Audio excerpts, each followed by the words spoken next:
8C. So last lesson, I wasn't able to finish off the 4 examples. I originally planned for 4 examples. I was able to do only 2.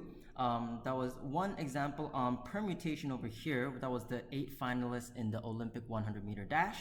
And then the other example was the combination where you were to read 5 books from a list of 20. And so if you forgot what last lesson was about, I do encourage you to take a look at the notes from last lesson and see if you understand.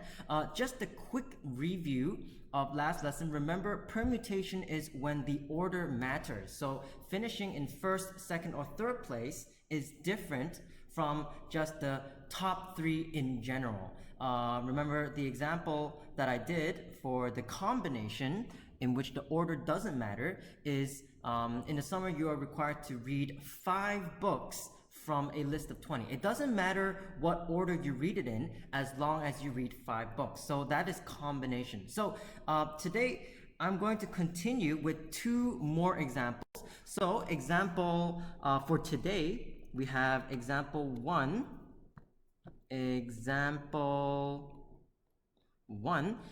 This one will be a permutation. Again, permutation.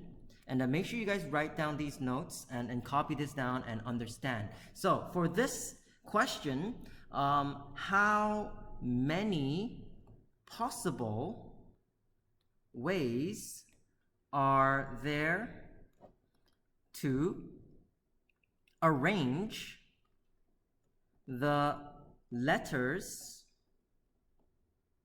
of the word computer?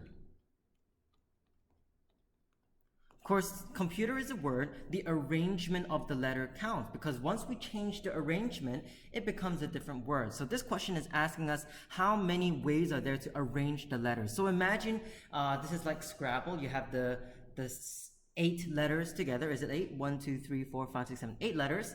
And you have to use all letters. I can't just like choose one letter and that's it. I have to use all 8 and we're just arranging it. It doesn't have to make sense, but we just have to use all the letters and arrange them in any order. So how do we do this? So first of all, there are 8 letters in the word computer. So 1, 2, 3, 4, 5, 6, 7, 8. So these are the 8 letters.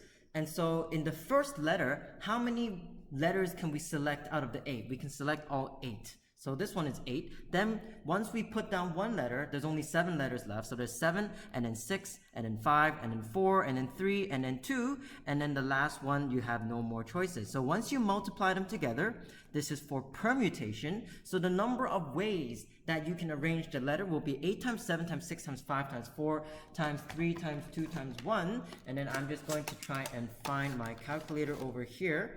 So 8 times 7 times 6 times 5 times 4 times 3 times 2 times 1 is equal to 40,320 possible ways. 40,320 possible ways. So this is the first example of permutation. The arrangement of the letter matters. Now let's move on to our example 2. Example 2, and this one is about combination. Now remember, for a combination, the order doesn't matter. So if I select 5, and then within those 5, I can arrange those in any order that I want. That was the example that I did last lesson. And so today I have a different example. This one's going to be a longer scenario, but it's not too difficult in the end. So let me make this slightly bigger so that you guys can read this. Let me change this to font size 16. So the following subjects are available to be selected as electives. So now this is not real. I just randomly chose these subjects. It's not the ones that we have in our school. Maybe some of the ones that we do have. So we have psychology, computer science, music, economics, business studies, history, physical education, environmental studies, visual art, design and technology, geography, and philosophy. So in total, there are 12 electives that we can select. And then, how many ways can we select 4 elective subjects? We need to select 4 out of the 12. So first of all, how do we do this? Well, if we think of 4 subjects, we need to fill in 4 subjects over here. 1, 2, 3, and 4. Now, I can choose psychology, computer science, music, and economics. I can just choose those. Does it matter if I choose psychology first and then computer science second, or computer science first and then psychology second? It doesn't matter. So, at first, we need to select 4 subjects out of all 12. So in terms of filling in the first subject, how many possible ways is there? There's 12 different ways that I can select the first subject. There's 12 subjects in total, so I can select 12. And so I need to multiply that. Once I selected 1, there's 11 left, so that's times 11, times 10, times 9. Now, I've only selected these objects, these subjects, in a particular order, in first subject, second subject, third subject, and fourth subject. But in this question, the order of selecting doesn't matter. I'm not required to order my preference. That's not my preference order. I'm just required to choose 4 subjects. And so what I have to do is I have to go ahead and divide this by the ways that I can arrange the 4 subjects. So whether I choose A, B, C, D, A, B, D, C, D, A, B, C, C, D, A, B, or whatever ways it is, how many ways can I choose those 4 different subjects? Well, the first one I can choose 4 subjects. I can choose any of the 4. The second one, if I chose one already, there's only 3 left. And then lastly, times 2, and then times 1.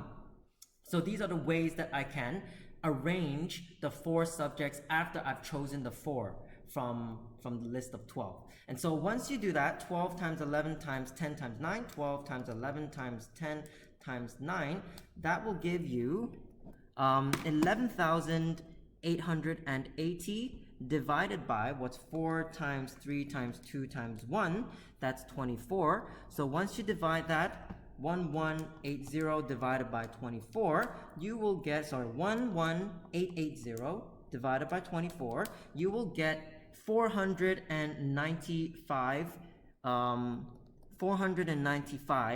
possible ways to select the 4 elective subjects. So those are my 2 examples that I wasn't able to go through last time.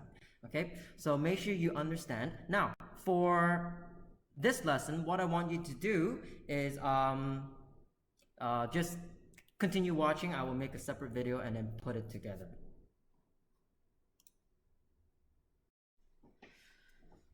For your homework, I do want you guys to do these following problem-solving questions, from 13.4. So it's going to be question 20, 23, 25, 26, and 27.